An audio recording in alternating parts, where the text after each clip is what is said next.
It is time for Okoboji Broadcast with Jeff Thie, broadcasting from historic Arnold's Park Amusement Park. Welcome to Okoboji Broadcast, everybody. I'm Jeff Thie, and to our veterans, happy Veterans Day. And with me today I have one of our veterans here in Dickinson County, Aubrey LaFoy, also historian, author, former teacher, and it's a good friend of mine. And we got talking about how we could talk about Veterans Day and specifically to Dickinson County, and I asked you, who could I talk to? And you said, well, how about me? and I texted you back, and I said, I was hoping you would say that, Aubrey. So, but let's talk about Veterans Day. And we're getting thinner all the time. Yeah. I think there's maybe less than maybe 300,000 of us left after that. There were 16 million of us at the height of the World War II, and the ranks are getting kind of thin.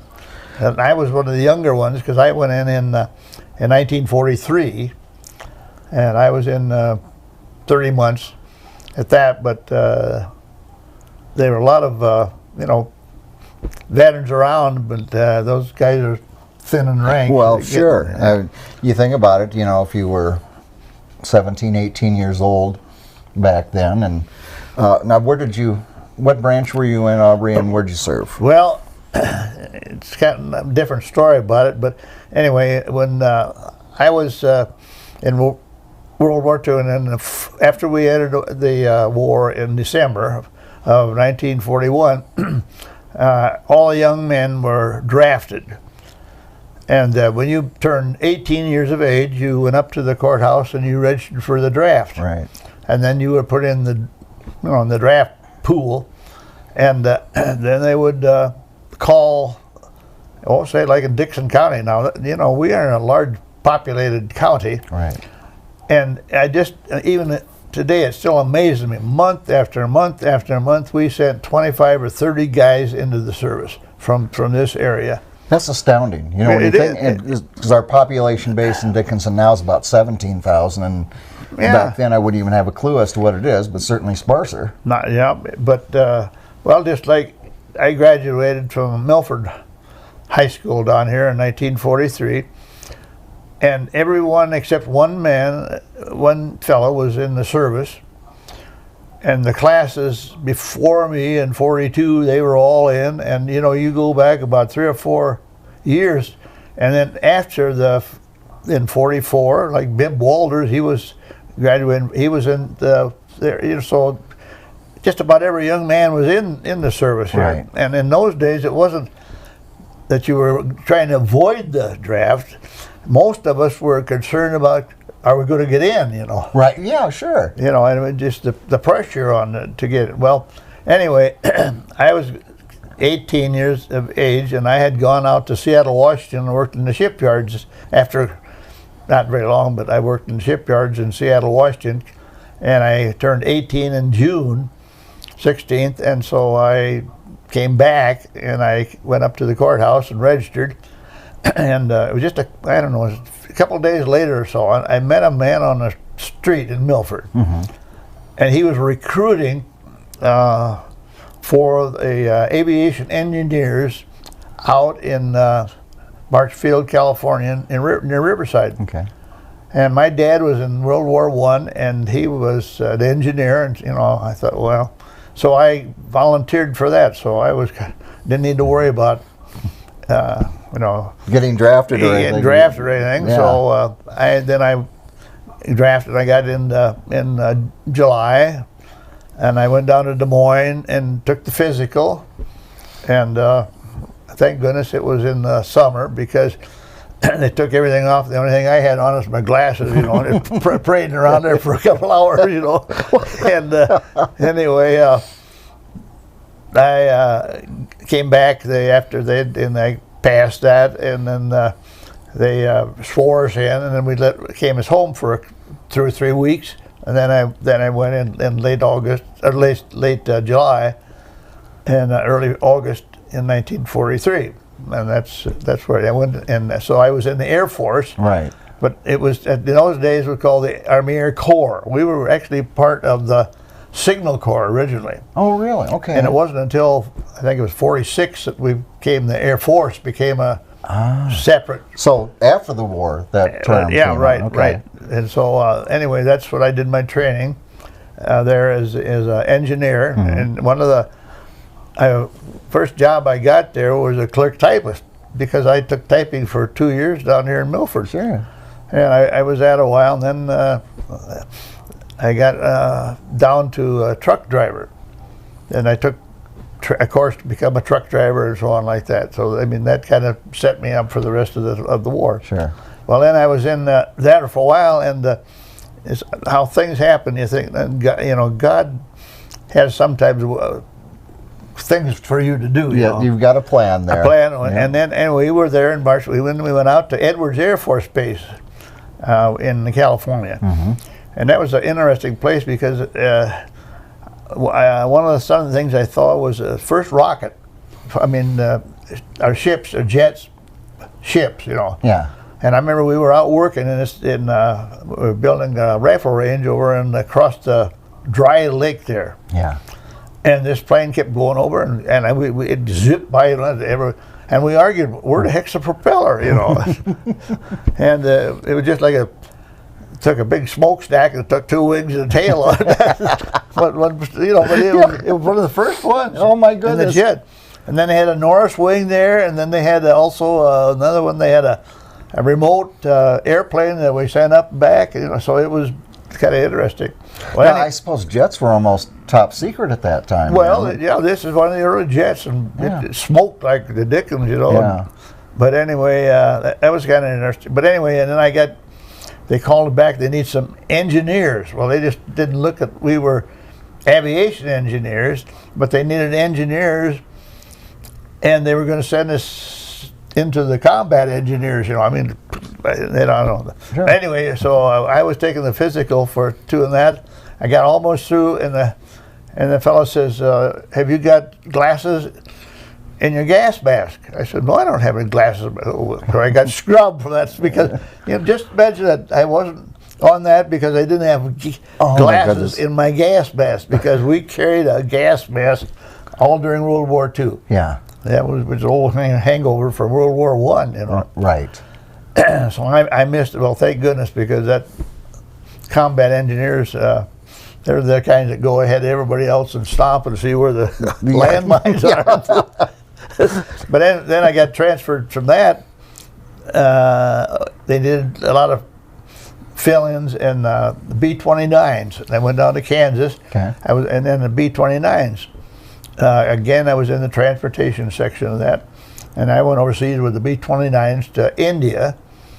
And that was a nice ocean voyage. We were there about 33 days in this troop ship from San Pedro, stopped in Australia for a couple of days, but they didn't let us off the ship because it was an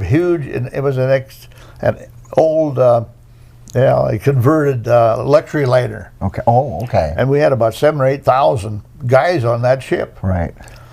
And they let the sailors off, but they didn't let any of the GIs off. So my experience of looking at Melbourne, Australia, was through a pair of binoculars a friend of mine had. But anyway, we landed up in Bombay, India, because we had no idea where we were going. We had even the winter underfits and so on like that. We thought Alaska, that might be one. Were you equipped in case of attack during that long voyage at all to defend yourselves? Well, there were a couple of I call them pop guns we had on that on the ship, but that's about all. That was about all. Okay. But as you take off, and the ship, as it didn't go in a straight line, it went on a zigzag like that. So it would change course about every 3 or 4 minutes, and that's why we zigzagged clear across the Pacific Ocean and clear around Australia. Okay. And then up the ocean there to Bombay, India. Right. And that's where we got on. They got off. I thought it was really I don't know whether it's a coincidence or what, but we landed on April Fool's Day, 1944. And and to take a young man or a person from And even today, if you go from growing up in Iowa, for instance, and you're dumped into a third-class country. Sure. Huge culture shock. It's different. And India at that time was not very sophisticated. Right. And I thought I'd live to be 100 years old before I got all this smell out of my nose. It's that way. Well, but are you getting close? I'm getting close. I don't smell it so bad anymore. But then we got on that, went on a train clear across India. It took us 6 or 7, well, no, it took us about 8 days to go clear across. We went from Bombay to a camp near Calcutta. Okay. Like that. And I'll tell you how fast the train went at times. A lot of times we'd get out and run along the side with it. What kind of a slow choo-choo. And the accommodations were, in India, the trains you can't go from one to another. Each one is a different separate compartment. Oh my goodness! And sure. there were about 15 or 16 of us in this compartment. The windows were open, and the facilities were nothing there. The toilet was a hole in the wall in the floor. And we would stop at noon and evening, and they'd cook off the side, and then we'd all go and get to eat like that. And then we had K rations and so. Sure. But it was really interesting. And first night we were on that train, we went to lay down, and we took the barracks bag and laid them in the aisles and on the seats, and we found out there wasn't enough room for everybody to lay down. So I volunteered to sit in this doorway with the door open and my feet down there, and that was all right too because it was cooler. Yeah. But anyway. And you didn't fall out. Yeah. So well, anyways, I was there a while, and I won't make a long story short, but then I got that outfit, the B-29s bombed Japan and some other places. Right. And we had to fly over the hump. Well, I got put into another outfit because somebody didn't figure out how much gas that rascal took. So I was in a B-24J out, which they took B-24s and converted them to tankers. Right. And they flew those gas-filled planes up from India over the hump to China. Right. Anyway, I was in it, and I had a very sophisticated job. I was on the personal equipment, and my job was to check the oxygen system.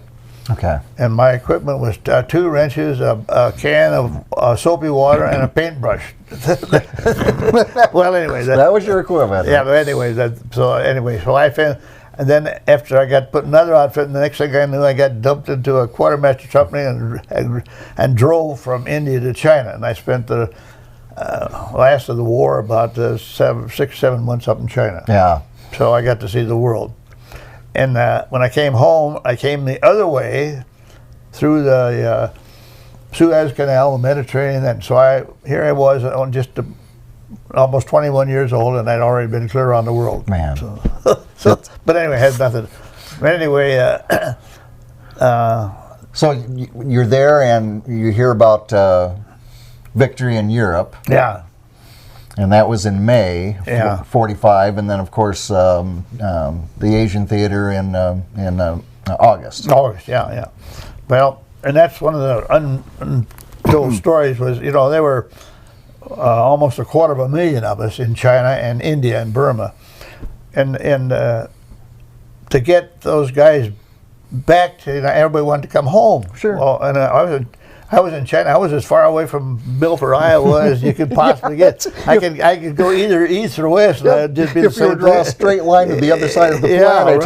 Right. But I was up there and way up in China, and I flew down to Kunming. Then I flew over the hump in a 54, and then I got on a ship in Calcutta and went down, and I came home. Well, but 3,500 died. Well, there's 3,500, and you got 250,000 guys to that was quite. So I didn't get home until January of 1946. Oh my goodness. Oh, and of course, here I'd been in the tropics for all those years, and I got dumped back into Iowa here, and in January, about froze.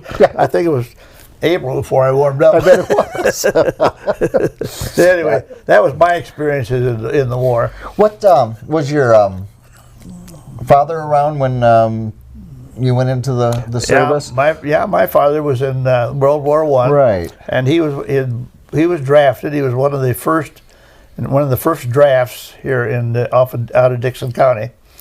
And they went down to Camp Dodge, did some training, and then he got transferred into a searchlight battalion. Okay. And they were in Washington, D.C., and he trained there in Washington, D.C., and then he went overseas to France, and then they had these searchlights over there and so on like that.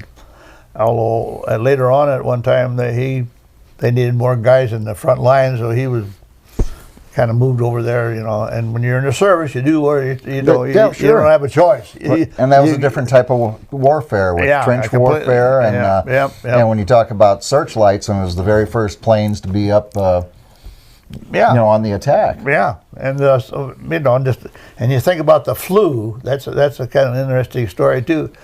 My dad was. They were on a night march. And of course, that was right in the height of that flu epidemic, Spanish flu they had. And Dad just dropped out. And he got himself to a farmhouse. And he always said this old French lady just nursed him back to health again.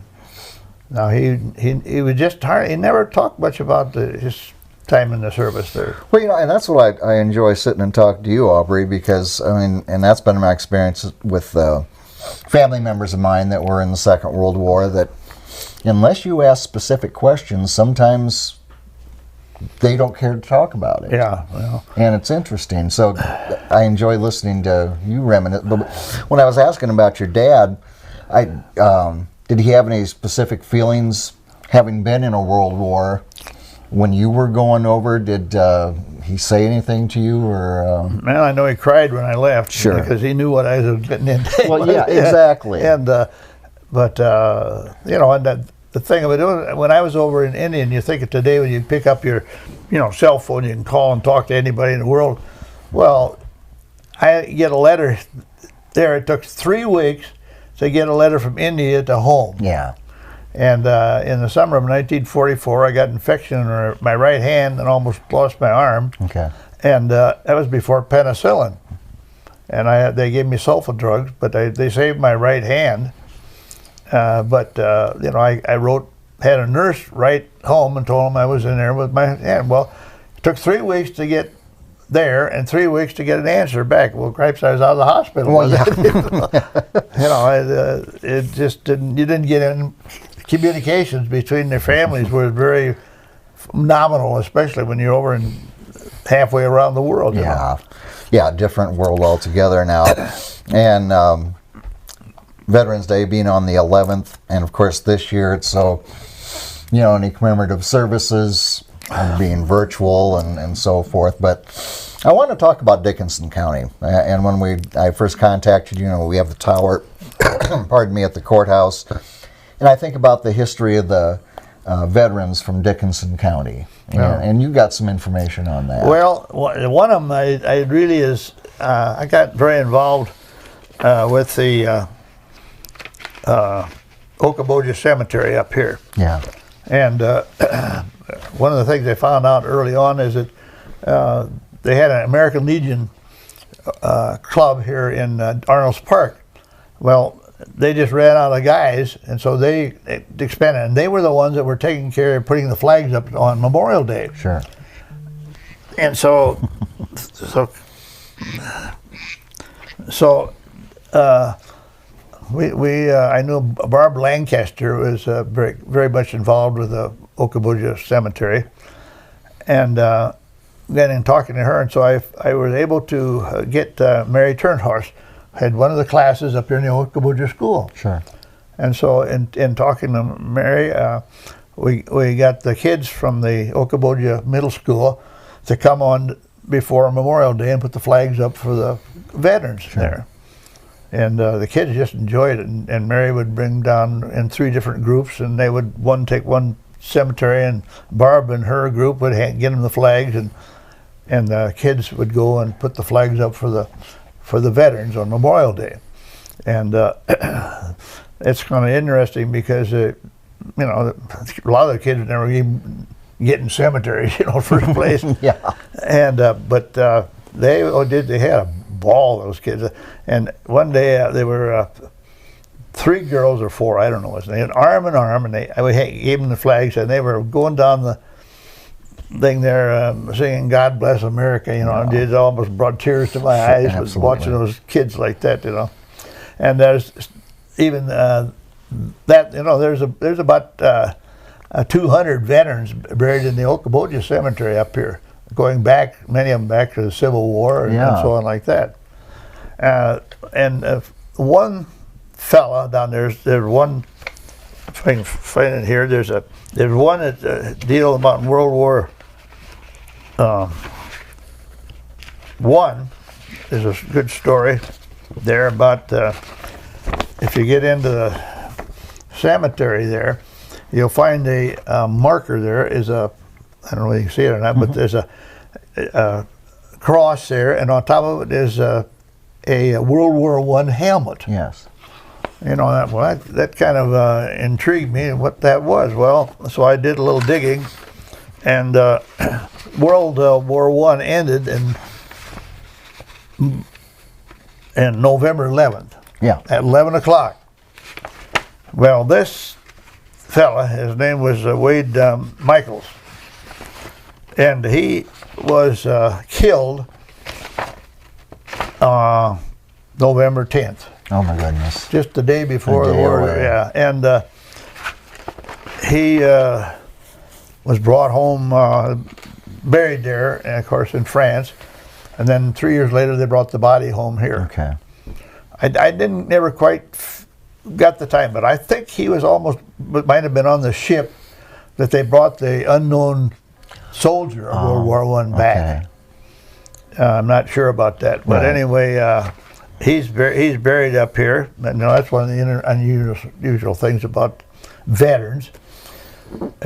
One of the things really bothers anybody that works in the cemeteries is that young guys, or I don't know how they say, maintain or anyway, they'll bump into that. See, everybody that was in the military has a government plaque, little plaque that they put on. They're going way back to the GARs, put them in. Okay. And everyone, and they get those things get knocked over and disappeared. There's 30 or 40 of them in our cemetery up here. I was talking to Denny this morning, and he said a lot. The ones that in Spirit Lake there, the new one, I guess you'd call it. Right. And they just get knocked over, and they bend them over, and then they just throw them away. Oh. Well, it's hard to get them replaced. Yeah. They're about $40 or $50 a piece, and so but the kids, they look for those, and that's where they put the flags. Sure. On, like that. So and then. Yeah. And appropriately so, and my mother, till the day she passed, November 11th, Armistice Day is how she referred to it, as opposed to Veterans Day, and that's what she was brought up with. Yeah, when I was a kid, and of course the World War I veterans and the American Legions, and then of course you got the VFW. Now there's American Legions. Any veteran can belong to the American Legion. The VFW is the Veterans of Foreign Wars, and you needed to serve overseas to belong to the. I don't know if they're still that way or not, but that's the difference between the two. So you have a very active VFW up here in Spirit Lake. Yes. And you have the American Legion down here in Milford. And my dad, I started school, and every November 11th. We had a program. The American Legion put on a program, and what's that one about the poppies grow, and so on like that. And that's still, and those poppies, they still have those, and there's a certain way you're supposed to put them on the right hand side, and you're supposed to have them a certain way, and so on like that. There's a little rule about that too. But anyway, World War I veterans were very avid about, I wouldn't say celebrating that day, but remembering that day. Yeah, a lot of comrades. Right. And certainly for a united goal. And and I'm not a veteran, Aubrey, and I'm often in awe of those of you who are. There's a brotherhood, and with the women, a sisterhood as well. That you shared something very deep. Yeah. Well, most everybody that was in the World War II all went through some basic training of some form or another. Some were longer than others. Yeah.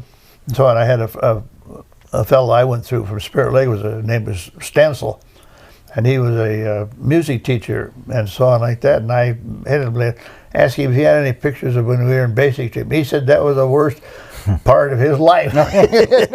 He wasn't going to. He didn't want to remember one nickel about it. But of course, I was just an 18-year-old kid, and it was all just we did a lot of training. A lot of it was kind of it was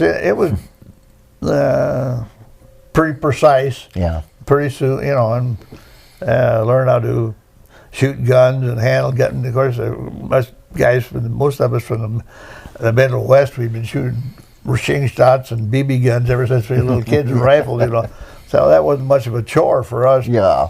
But I got one story about that. I mean, and I'm not bragging about this, but we had 45 fellows in our platoon. Yeah.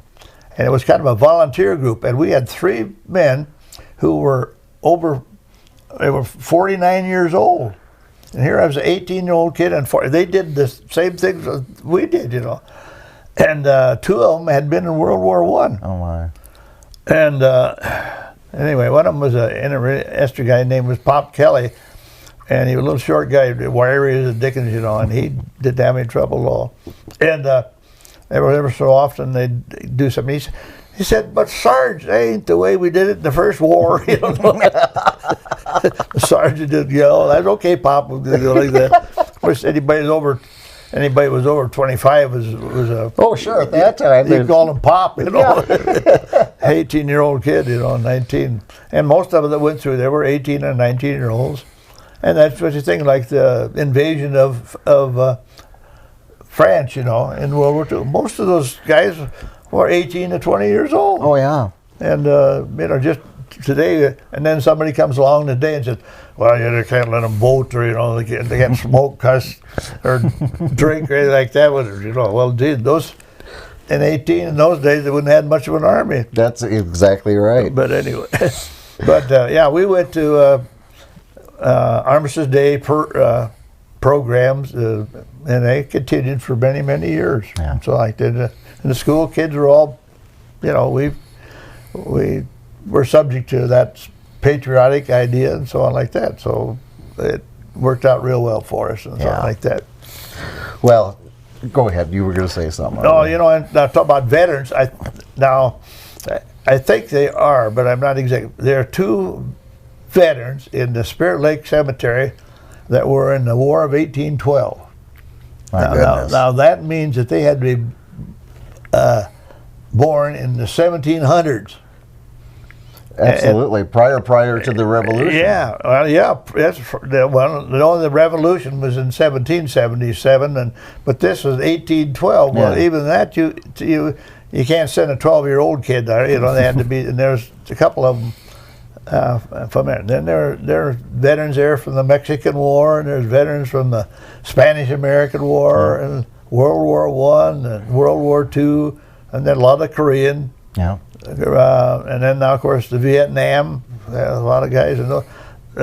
Most of us were treated, we didn't, when we got out of the service, there weren't any big parades or anything like that for us, Right. Because we came back individually, like right. I came back in January, And, but the Vietnam veterans were treated terrible. Yeah. And, yet I remember when I was teaching school over in Mason City during that Vietnam, and several of the fellows that I had in school, All right. And one of the young men over there, he got killed in Vietnam, and they brought him home, and he was in his casket there, you know, with a full uniform, and I don't know where he got hit to get killed. Right. But he didn't look like he, you know, right. And he was only, I think, 19 years old. You know, that just kind of gets to you, you know. Well, yeah, serving his country. Yeah. Like everybody else. Yeah. And so they were drafted. I had a son who was that age, and he had a physical problem, so he didn't go. But you know, everybody, and like after the World War II, and I got discharged, you know, and I remember about the last guy I saw there, he wanted me to join the reserves, and I said no, I didn't think so. I said, if there's another war and I can't make a PFC and truck driver, forget it. By golly, you know, and I was in college and during the Korean War, and they were a lot of the fellows that were in reserve, they get called back in again. Sure, they did. And you know, they had a big cadre of World War II veterans they could have called back in, you know. But I had a brother-in-law who was in the Navy, and he was in a medic, and the medics said he was attached to the Marines. The Marines have no medics of their own. They take the Navy medics, and Vince was in this medics in the Marines. Okay. And he was in this. They went, you know, the American went way up almost to the border, northern border, and then the Chinese got into the thing. Right. And they marched backwards, you know, but he got caught in this reservoir. And that's a terrible experience for anybody to go through. And Vince never got wounded or anything like that, but he was a medic and took care of all those guys, you know, and he had that, I don't know what the term is, but in World War I they call it shell-shocked. Yeah. And then now they got this, you know, it's a I don't know. PTSD. Right, and you know, and it affects a lot of their memory, and they can't get it out of their head. Those are some of the the little stories you have like that. Well, I just appreciate. Anything else on veterans here in Dickinson County you wanted to share before we go, Aubrey? As I said, a lot of these cemeteries, each one is somewhat taken by a lot of times ladies kind of take care of it. Barb Lancaster, and he had a group in the Okoboji cemetery, and I'm sure there's and then the flags are put in on Memorial Day. Yeah. That they kind of watch those things, and I don't know what to do. Maybe I said it before, but I'm just irritates me that those plaques aren't replaced and so on. So you know, because some of them they're unknown almost. Yeah. A lot of and that's they sad. Don't have a tombstone or anything like that. That's right. Just sad when that happens. Yeah, it does really. Oh, I don't know, but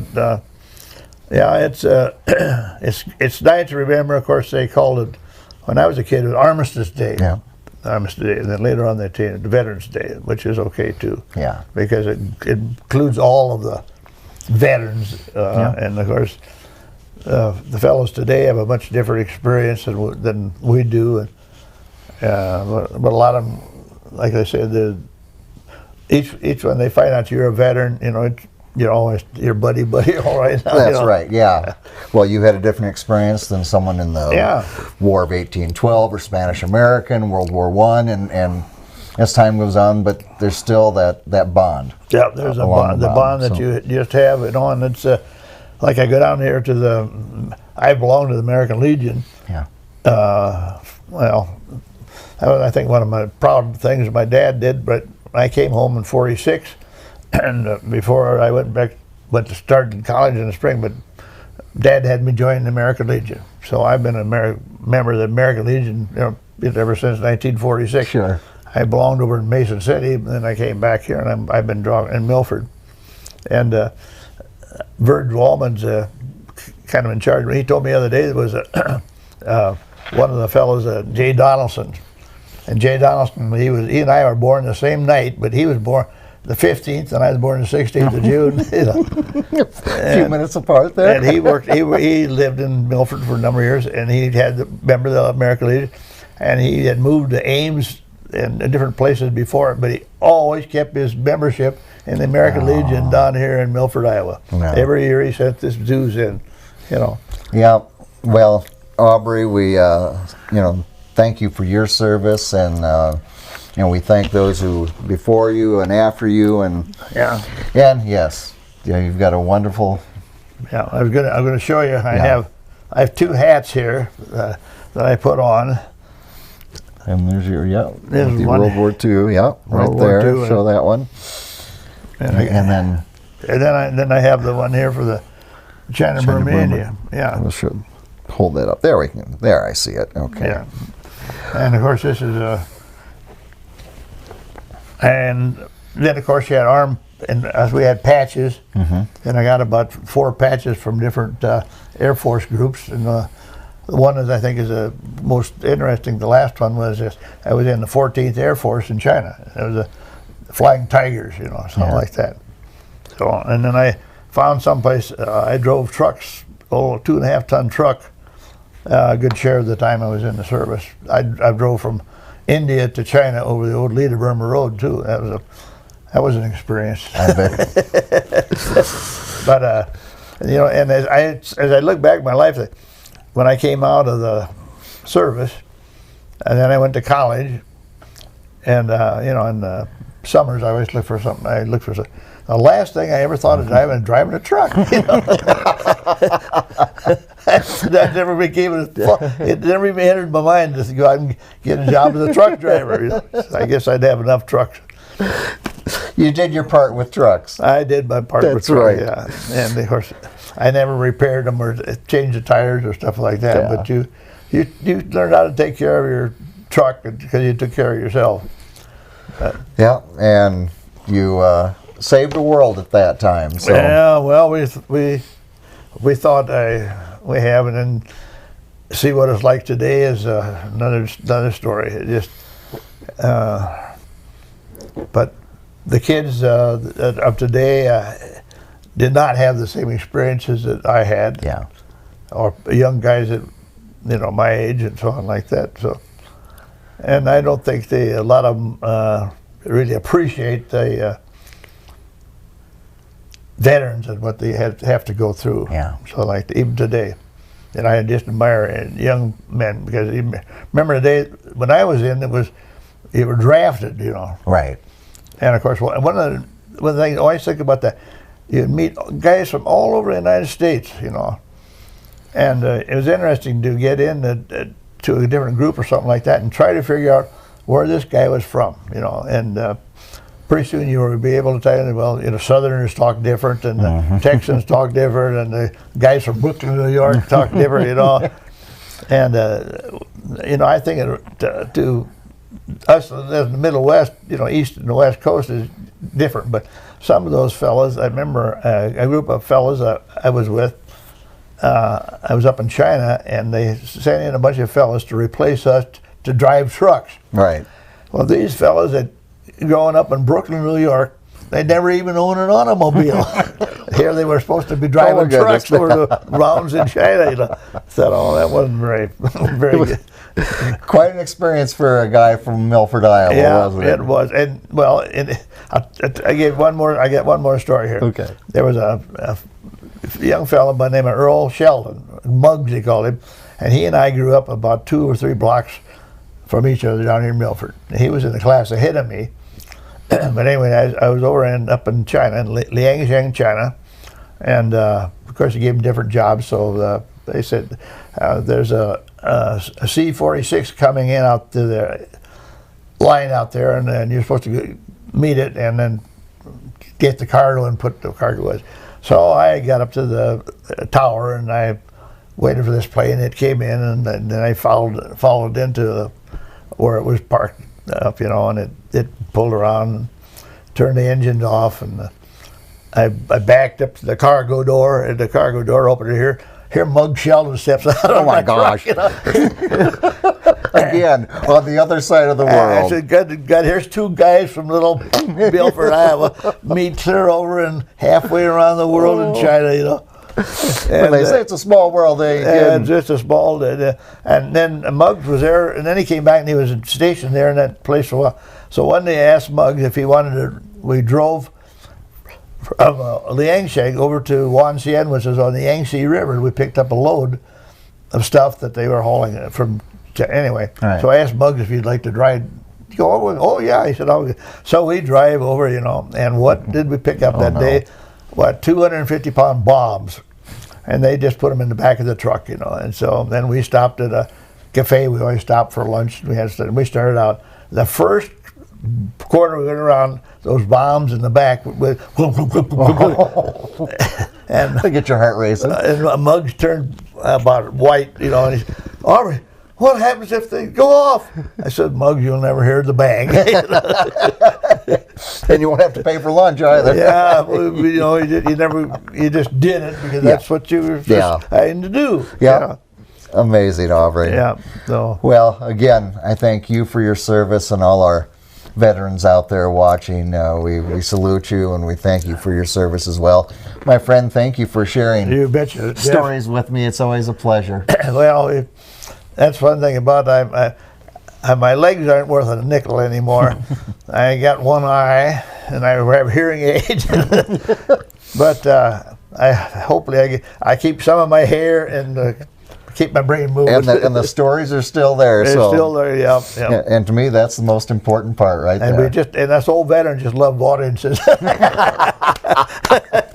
Well, you got a sure bet with me, I guarantee that. Okay. All right, Aubrey, thank you again, my friend. Thank you, Jeff. Aubrey LaFoy has been our guest here today, and again, we thank him for his service. Veterans, we thank you for your service as well. Thank you for watching us right here on Okoboji Broadcast. Okoboji Broadcast, broadcasting from historic Arnold's Park Amusement Park, is brought to you by the Scott Troutman State Farm Agency in Spirit Lake, by Pure Fishing, located in Spirit Lake, by Last Touch Painting and Cleaning, providing interior, exterior, and house painting and professional cleaning services in Spirit Lake, by Quest Wealth Management, a financial advisory practice of Ameriprise Financial Services with advisors Jan Spielman, AJ Spielman, and Erica Wachholtz, by Ducky's Marine and Motorsports Repair in Spirit Lake, Bank Midwest, dream big, plan wisely, live well, by Lakes Regional Healthcare and Avera Partner, Brand's Law Office located in Spirit Lake, by Ruthven Locker, where carnivores are welcome on Hill Avenue in Spirit Lake, by Beck Engineering Services located in Spirit Lake, by B Radiant Laser Skin Studio in the Okoboji Plaza in Okoboji, and by Michael Thorson Farm Bureau Office located in Spirit Lake.